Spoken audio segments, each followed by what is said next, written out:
ఈ ప్రపంచంలో వెలకట్టలేని సంపదలు రెండే రెండు. ఒకటి మనశ్శాంతి, రెండు సంతృప్తి. ఈ రెండింటినీ సంపాదిస్తే అఖండమైన ఆనందం నీ సొంతమవుతుంది. 16 సంవత్సరాల వయసులో ఒకడు ఉద్యోగానికి వెళితే అతని తల్లిదండ్రులు సరిగ్గా లేరని అర్థం. 60 సంవత్సరాలు వచ్చినా ఒకడు సంపాదన కోసం ఉద్యోగానికి వెళితే అతని సంతానం సరిగ్గా లేరని అర్థం. నీ కష్టాన్ని చూసి ఇంకెవరో నవ్వితే నవ్వని, ఏం పర్వాలేదు.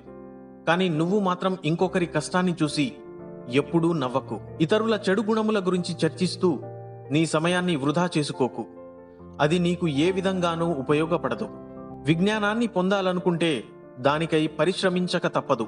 శ్రమ పడటం అన్నది జీవన సూత్రమని గ్రహించు. జీవితం ఎల్లప్పుడూ ఒకలా ఉండదు. దారి పొడవునా పూలు ముళ్ళు ఉంటూనే ఉంటాయి. విధి విధానాన్ని తప్పించుకోవడం ఎవరికీ సాధ్యం కాదు. చిరునవ్వు అనేది ఎటువంటి క్లిష్టమైన సమస్యనైనా తెరువగల